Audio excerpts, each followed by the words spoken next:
की बात करूं उससे पहले मैं झारखंड की जो भूमि है हमारे महान जननायक धरती आबा भगवान बिरसा मुंडा की, उसको हम आईसीसी की तरफ से नमन करते हैं। और आप सब जानते हैं कि हमारी भारत जोड़ो न्याय यात्रा विभिन्न राज्यों से होते हुए अभी बंगाल से झारखंड की महान भूमि पे आई है। और राहुल जी अलग अलग क्षेत्र के लोगों से मिल रहे हैं, किसानों से, आदिवासियों से, मजदूरों से, और इसी क्रम में जो है वो बाबा भोलेनाथ का दर्शन करने के लिए देवघर भी गए, वहाँ जलाभिषेक किया। और आज हमारी यात्रा जिसको कहते हैं इस्पात कारखाने का शहर, स्टील सिटी, बोकारो में आई हुई है। तो यहाँ आप सबका स्वागत है। जैसा कि जयराम जी ने बताया कि इस भारत जोड़ो न्याय यात्रा का एकमात्र उद्देश्य है कि देश में जो अन्याय की आंधी चल रही है, उस अन्याय की आंधी को रोकने के लिए राहुल गांधी न्याय के पक्ष में खड़े हैं। और यह जो न्याय हम मांग रहे हैं उसमें हम 5 तरह के न्याय की बात करते हैं। और जब हम 5 शब्द बोलते हैं, पंच शब्द बोलते हैं, तो यह भारतीय संस्कृति, परंपरा, इतिहास से बहुत गहराई से जुड़ा हुआ है। आप जानते हैं कि 5 तत्व से शरीर के बनने की बात होती है, पंच कहे जाते हैं। जब कोई विवाद होता है, उस विवाद को सुलझाने के लिए पंच होते हैं, जो 5 लोग मिल करके न्याय को स्थापित करते हैं। और इसके साथ साथ आपने महाभारत में सुना होगा कि पांडवों की बात की गई है।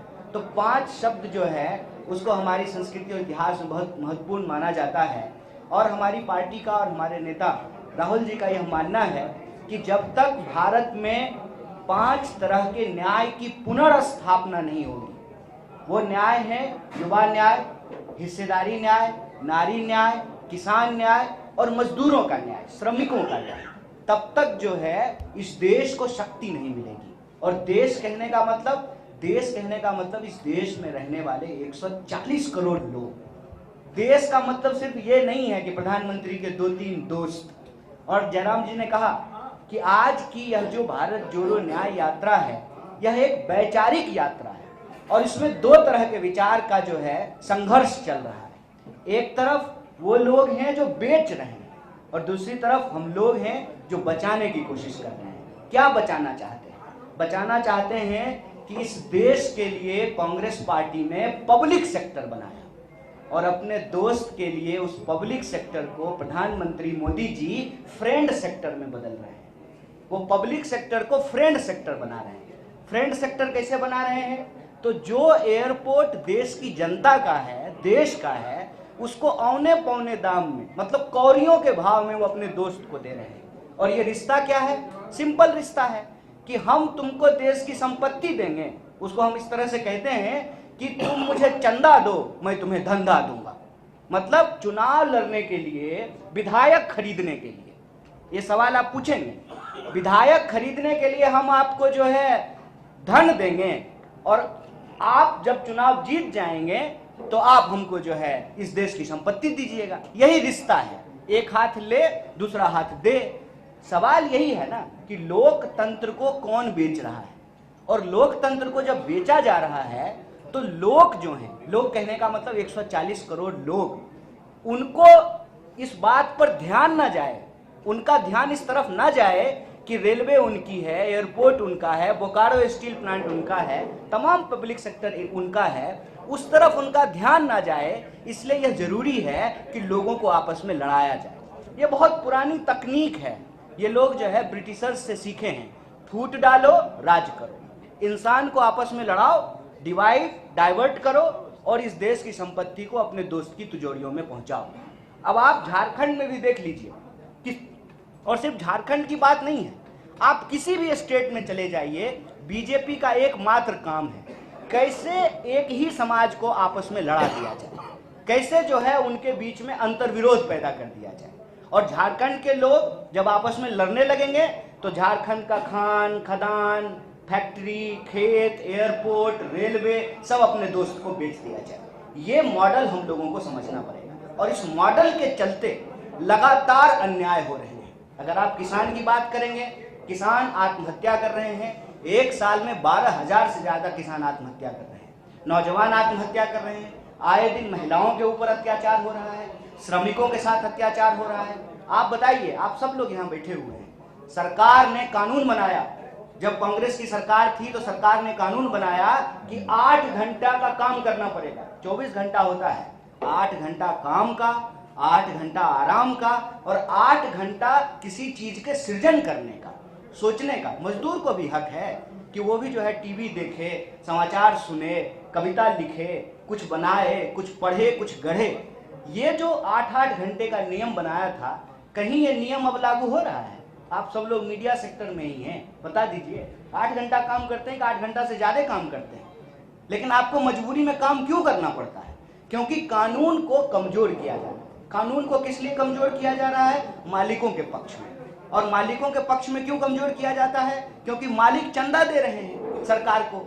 इसीलिए सरकार आज आम लोगों के साथ अन्याय कर रही है।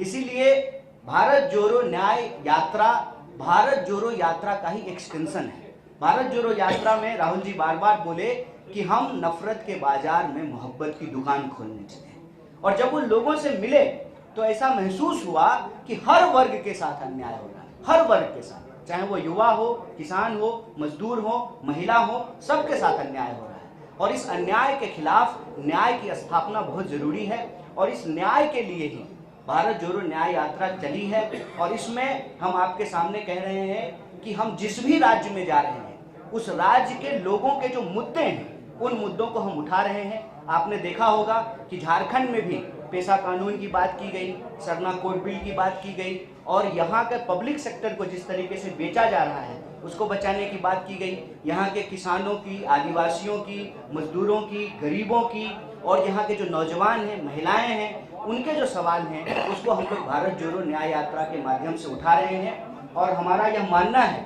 कि यह भारत जोड़ो न्याय यात्रा का ही प्रभाव है कि जहां जहां हम जा रहे हैं वहां वहां जो है इनके पेट में जबरदस्त दर्द हो रहा है। ऐसा दर्द हो रहा है कि ये साम दाम दंड भेद लगा करके उस जगह की सरकार को अस्थिर करने का प्रयास करते हैं।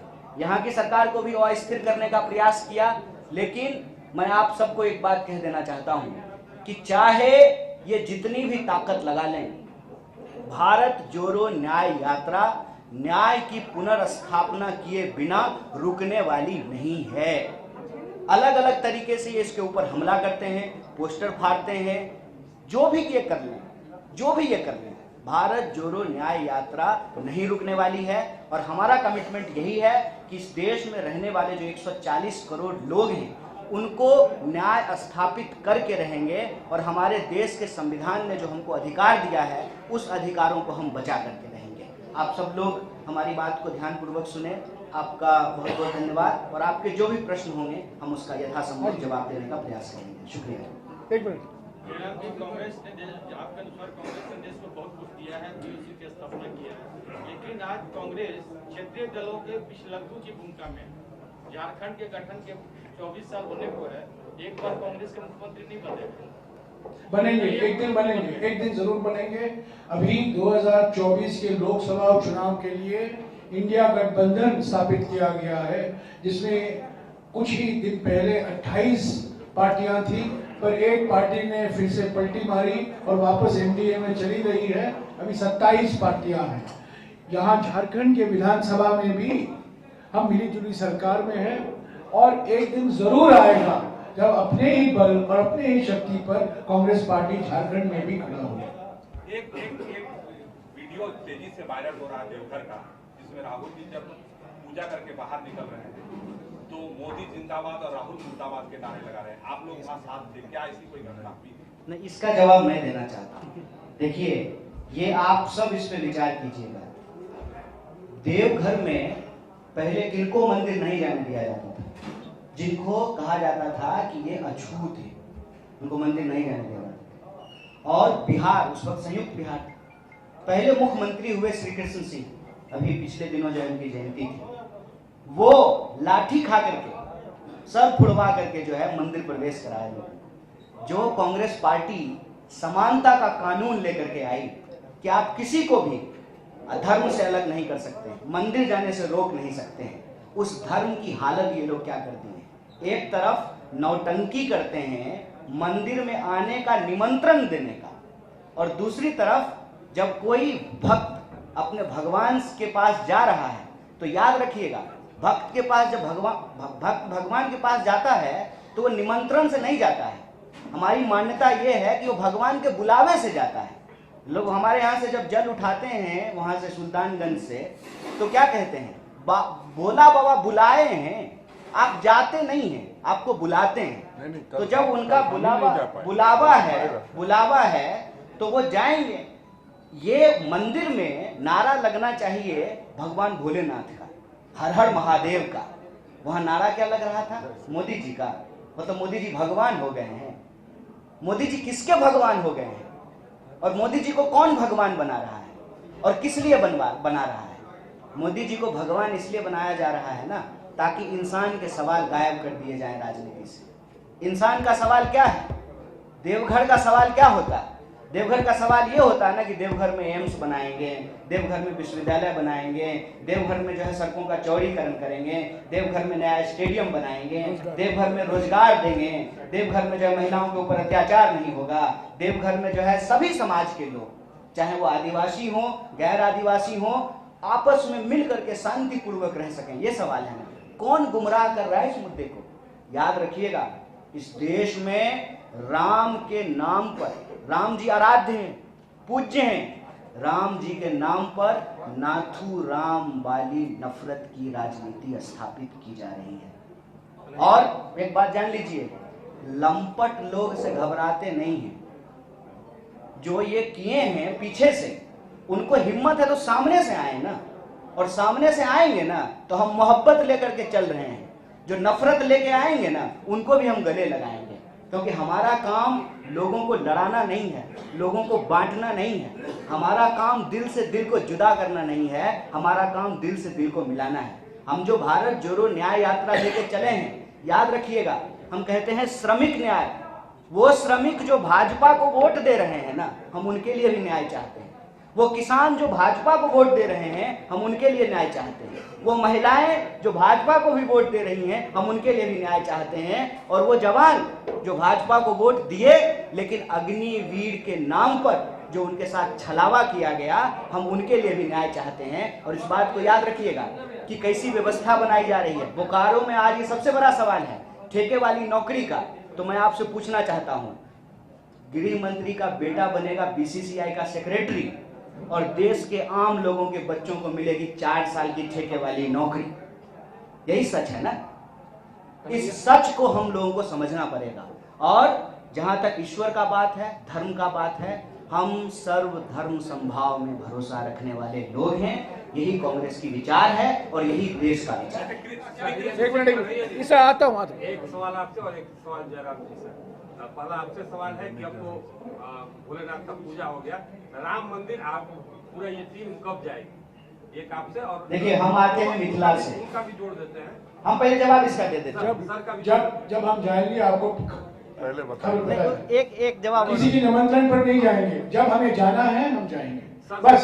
बस हो गया ना। सर का सवाल है, सबसे जुड़ा हुआ, क्योंकि अब जब आप गृह मंत्री थे और ग्रामीण विकास मंत्री थे तो बोकारो आए थे और कई एक्शन प्लान आपका बनाया हुआ एक्शन प्लान बोकारो की फाइल में है, और बगल में आपके ग्रामीण विकास राज्य के ग्रामीण विकास मंत्री बैठे। वो फाइल, शुक्र है कि आप याद रख रहे हैं। तो 10 साल पहले मैं यहाँ आया था, मैंने झारखंड के हर जिले का मैंने दौरा किया है।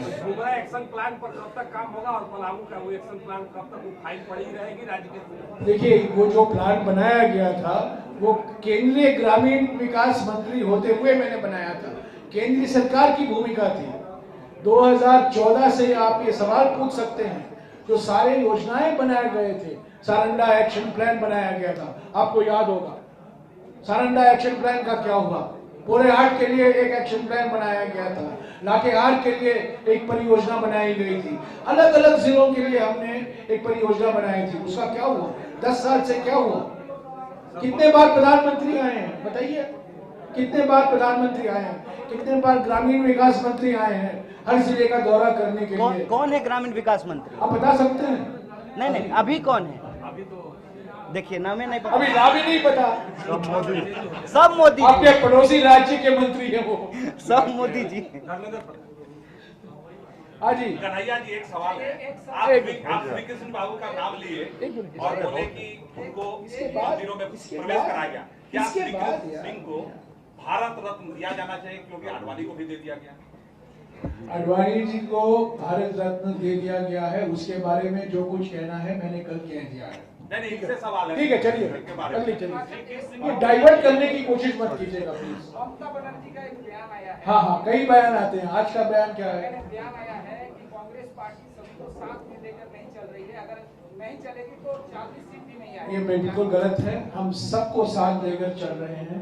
23 जून को नीतीश कुमार जी ने निमंत्रण दिया था, 18 पार्टियां आई पटना में, इंडिया गठबंधन बना। बाद में बेंगलुरु में 17 और 18 जून 28 पार्टी मौजूद थे। तब 31 अगस्त और 1 सितंबर को तीसरी बैठक हुई। ये सब बैठकें हुई क्योंकि सब लोग चाहते थे कि इंडिया गठबंधन मजबूत हो। पहले दिन से कांग्रेस पार्टी का मकसद यही रहा है कि हम सभी को लेकर चलेंगे, सीट शेयरिंग का फॉर्मूला हम निकालेंगे जो सबको स्वीकार होगा। पश्चिम बंगाल को लेकर कुछ कठिनाइयां आई हैं सामने, क्योंकि लोग समझ रहे हैं, टीएमसी के नेता भी समझते हैं और कांग्रेस पार्टी के नेता भी समझते हैं कि हम ये विधानसभा के चुनाव लड़ रहे हैं। हम विधानसभा के चुनाव के लिए इंडिया गठबंधन नहीं बनाया रहा है। जो मुकाबला हम का सामना हम कर रहे हैं 2024 में लोकसभा का चुनाव है। तो लोकसभा के चुनाव को ध्यान में रखते हुए इंडिया गठबंधन बनाया गया है। कांग्रेस पार्टी इंडिया गठबंधन को और मजबूत करने में कोई कदम नहीं छोड़ेगी। मैं समझता हूं ममता बनर्जी ने भी यही कहा है कि उनकी प्राथमिकता बीजेपी को हराना है और वो इंडिया गठबंधन का टीएमसी एक हिस्सा है। इस बीच कुछ बयान आते रहते हैं, उनके ओर से हमारे ओर से भी, ये आपको मसाला मिल जाता है। पर हकीकत यह है कि बातचीत चल रही है, इंडिया गठबंधन मजबूत है और हमारा लक्ष्य लोकसभा चुनाव है, विधानसभा का चुनाव नहीं है।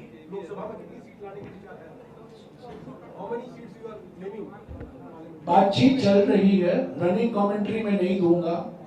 10, 20, 23, 40, 1, 2, 3 ममता जी ने कहा है कि वो 42 सीटें लड़ेंगी, वो उनकी राय है। पर जब हम गठबंधन में हैं, बातचीत होती है, गठबंधन में लेन देन होता है, हम कुछ देते हैं, हम कुछ लेते हैं। हमारी ओर से 42 सीटें उनका लड़ना कोई सीट शेयरिंग फॉर्मूला नहीं है। सीट शेयरिंग फॉर्मूला ईमानदारी से कांग्रेस पार्टी तृणमूल कांग्रेस के साथ बैठकर तय करेगी और जब तय होगा उसकी घोषणा होगी।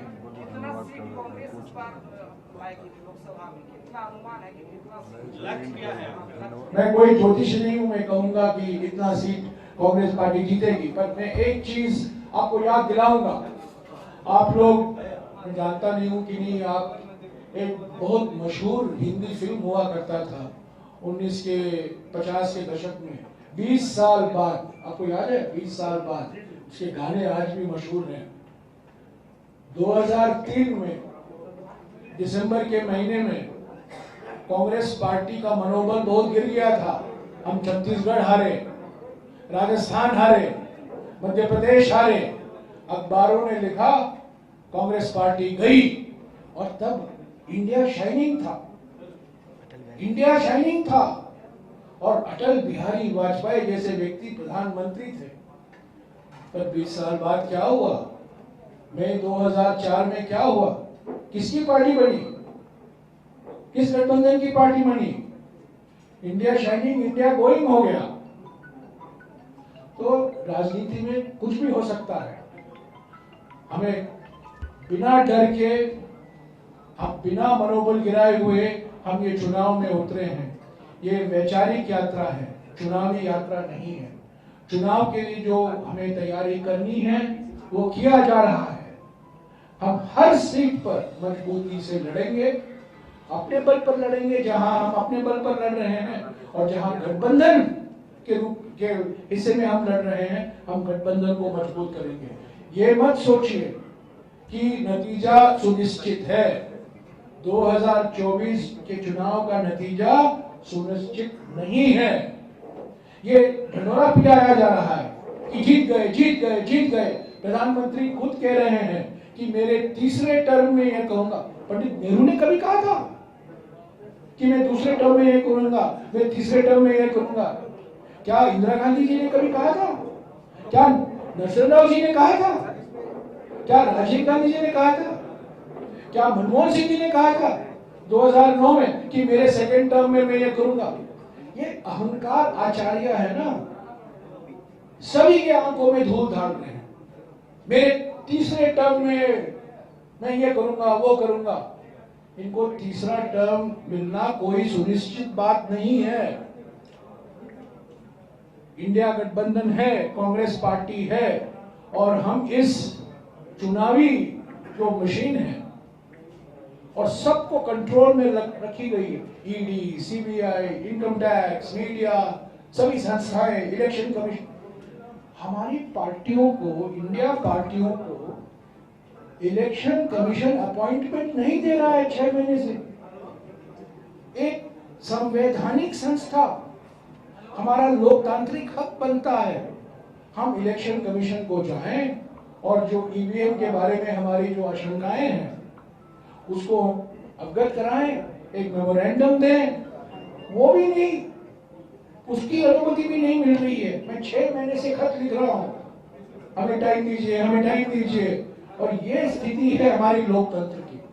अहंकाचार्य ने जो लोकतंत्र की स्थिति बनाई है, तो ये मत कहिए, ये मत सोचिए कि 2024 के चुनाव का नतीजा पहले ही का थर्ड टर्म, तीसरा टर्म आने वाला है। और धन्यवाद। और कुछ मेरा एक सवाल है ना, लास्ट विश्वास मत पर कुछ नहीं पूछेंगे। पहले उनको देखिए, मैं एक भी चीज विश्वास मत पर कुछ कहना चाहता हूँ। विश्वास मत पर बहुमत हमारे पास है, इसमें कोई दो राय नहीं है। पर हमारे इतिहास में, सामाजिक इतिहास में घोड़ों का एक विशेष महत्व होता है। आप जानते हैं ना, सबसे बड़ा यज्ञ हमारे सामाजिक इतिहास में अश्वमेध यज्ञ कहा जाता है।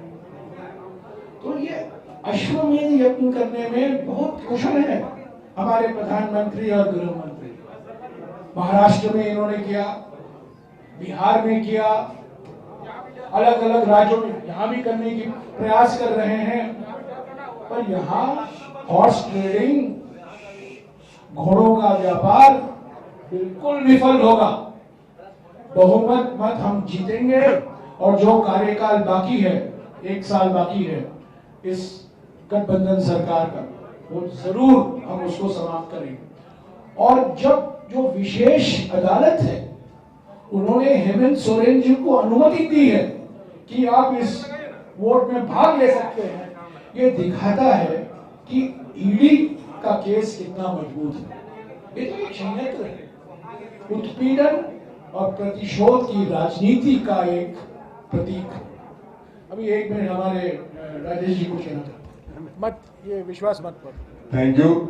अगर किसी को विश्वास मत के बारे में कोई किसी तरह की कोई शंका है तो ये शंका मैंने 5 दिन पहले दूर कर दी थी, जब कहा था कि ठोक के बनाएंगे सरकार, और सरकार बनाने का काम किया जब गवर्नर साहब नहीं बुला रहे थे। जैसे ही पता चला कि राहुल जी आ रहे हैं, राहुल जी की आहट सुनकर के घबराहट में तुरंत से शपथ ग्रहण कराया गया। तो ऐसा नहीं है, संविधान जिंदा है और संविधान की रक्षा के लिए हमने देश बनाया है। देश बचाने की जिम्मेदारी हमारी है। आदरणीय राहुल गांधी जी की जो यात्रा आज हमने सुबह से देखी है, पिछले 3 दिनों से देख रहा हूं, अद्भुत है। आपके शहर का आदमी हूं, झूठ नहीं बोलूंगा। आप लोग लगातार सवाल पूछते रहते हैं, धन्यवाद सर। इन्हीं छोटे सबके साथ मैं बड़ा हुआ हूं। तो हाँ बोलिए। हमारा एक सवाल है, केंद्रीय एजेंसियां कई घोटाले उजागर की, लेकिन कांग्रेस पार्टी लोगों के बीच में जाकर बताने में नाकाम क्यों? नहीं, हम कोशिश कर रहे हैं, पर सारे संस्थाओं पर इनका कब्जा है। और मुझे अफसोस के साथ कहना पड़ता है, हमारे देश के लोकतंत्र का जो एक महत्वपूर्ण संस्था है, मीडिया पर भी उनका कब्जा है। मैं आप पर कब्जा नहीं, मैं नहीं कह रहा हूँ, आपके मालिकों पर कब्जा है। तो जिस माध्यम से हम जनता के बीच में जा सकते हैं, हम जा नहीं पा रहे हैं। भारत जोड़ो यात्रा निकला क्यों? राहुल जी के मन में क्यों ये सोच आया कि हम यात्रा निकालें, 4000 किलोमीटर लंबा यात्रा और ये 6200 किलोमीटर लंबा यात्रा? क्योंकि राहुल जी और कांग्रेस पार्टी और जनता के बीच में जो चैनल है कम्युनिकेशन का, वो सब बंद पड़ा हुआ है।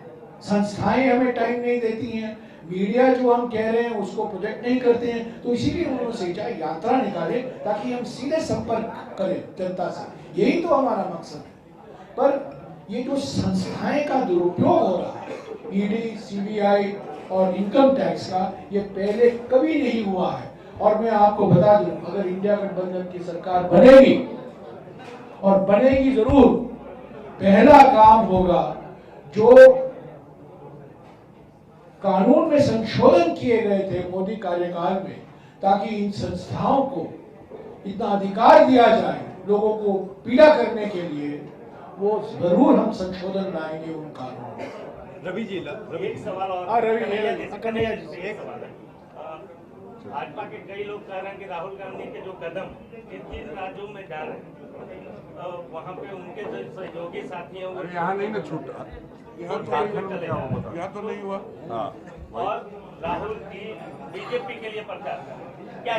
देखिए, सबसे पहले एक ना बड़ी मशहूर किताब है, जहम जहम चरण परे गौतम की, ठीक है। तो महात्मा बुद्ध, जब आपको मालूम है वो सिद्धार्थ थे, वो जब बिहार आए तो वो जो है महात्मा बुद्ध हो गए। एक तो ये जो इलाका है जहाँ से हमारी भारत जोड़ो न्याय यात्रा निकल रही है, इसके बारे में आप सब जानते हैं, यहीं के हैं आप। ये इस देश का राजनीतिक कलेवर तय करता है।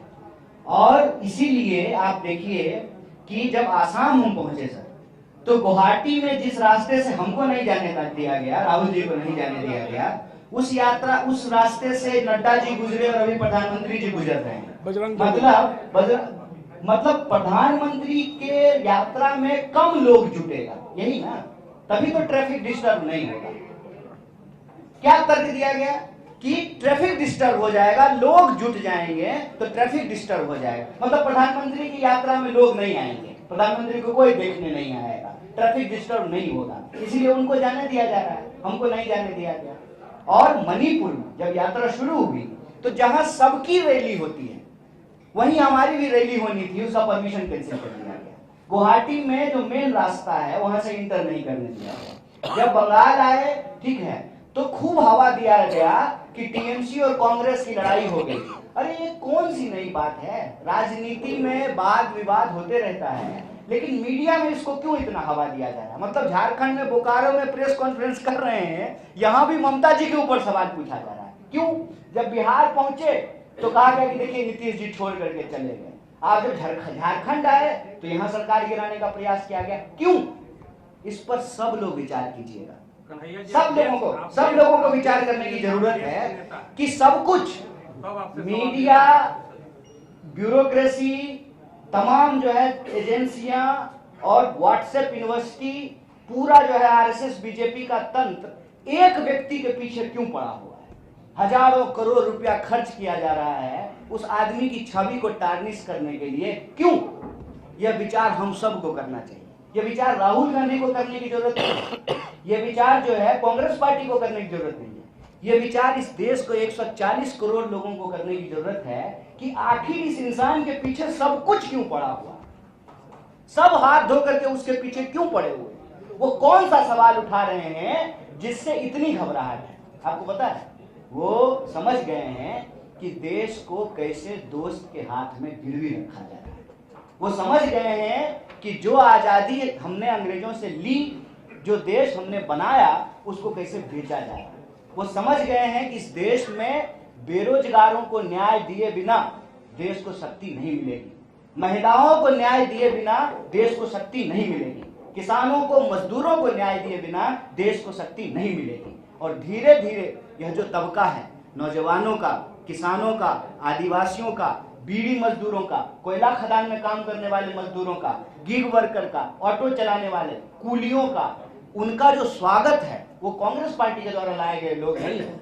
जब हम कटिहार से गुजर रहे थे तो कूलियों का एक जत्था आकर के राहुल जी से मिलने के लिए आया, बीड़ी मजदूर आए, किसान आए, नौजवान आए, अग्निपथ की तैयारी करने वाले जवान आए जो दौड़ते हैं सुबह सुबह आकर के, क्योंकि उन सब के अंदर यह भरोसा पैदा हो रहा है कि हमारे लिए अगर कोई बोल सकता है, हमारे लिए कोई लड़ सकता है, यह जो लूट चल रही है देश में, जो अन्याय हो रहा है गरीबों के साथ, उस व्यक्ति का नाम राहुल गांधी है। इसी से घबरा करके, इन्होंने बहुत ठीक कहा, राहुल गांधी की जहां भी होती है आहट, भाजपा में जबरदस्त मच जाती है घबराहट, और उस घबराहट को डिफ्लेक्ट करने के लिए, डाइवर्ट करने के लिए ये जरूरी है कि बिना बात का विवाद किया जाए। तो हम आपके माध्यम से देश की जनता को कहना चाहते हैं, राहुल गांधी उस परिवार से ताल्लुक रखते हैं जो इस देश को आजादी दिलाए हैं, इस देश को बनाने में भूमिका निभाई है और इस देश को बचाने में अपनी भूमिका जरूर निभाएंगे। रवि इन्होंने मणिपुर का जिक्र किया।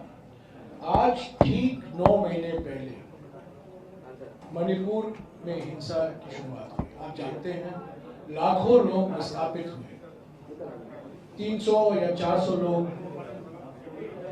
मारे गए। समुदायों के बीच में तनाव, शक, भय का वातावरण फैल गया।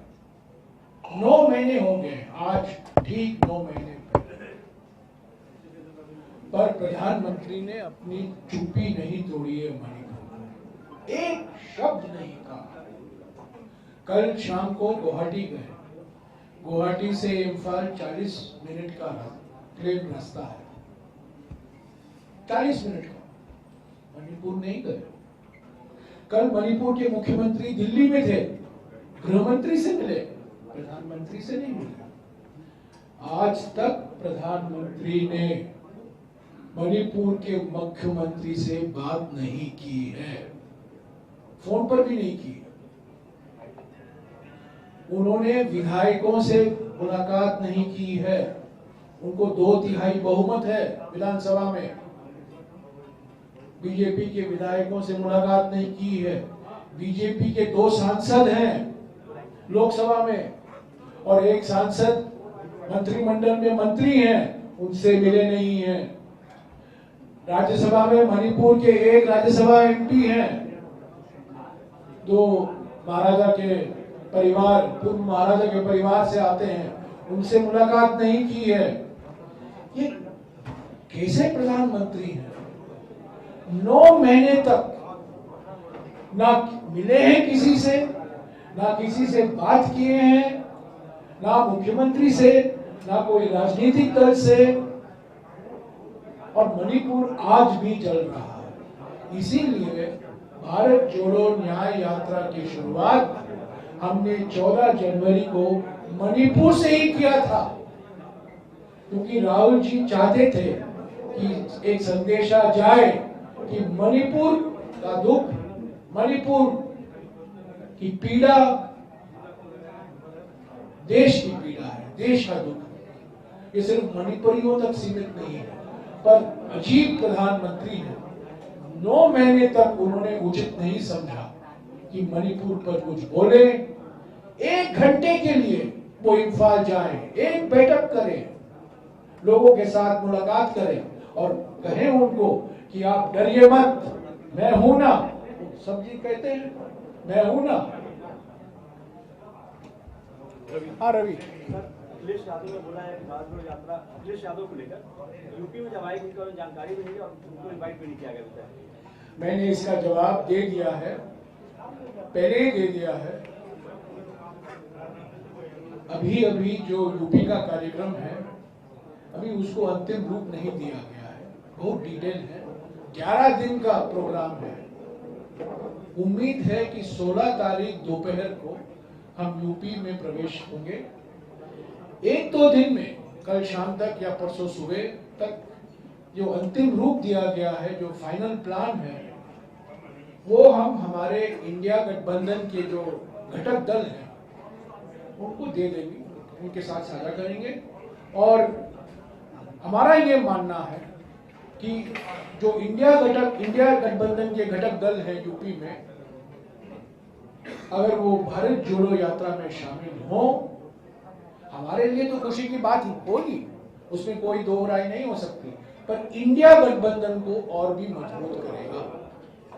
तो मैंने देखा है कि अखिलेश जी का एक बयान था, मैंने तुरंत उसका जवाब दिया है कि हम, क्योंकि अंतिम रूप नहीं दिया गया है, परिवर्तन हर घंटा हो रहा है, 11 दिन एक लंबा, सबसे लंबा यात्रा उत्तर प्रदेश में ही है, पर हम जरूर अखिलेश जी को, जयंत चौधरी को और अपना दल का एक जो हिस्सा है, जो हमारे इंडिया गठबंधन का एक अंग है, एक हिस्सा है, उनको भी पूरी जानकारी देंगे। ये निमंत्रण पहले से दिया है, इसमें कोई सवाल नहीं उठना चाहिए। उनका आना, उनका भाग लेना हमारे लिए नहीं, उनके लिए नहीं, पर इंडिया गठबंधन के लिए बहुत फायदेमंद साबित होगा। न्याय का हक मिलने तक।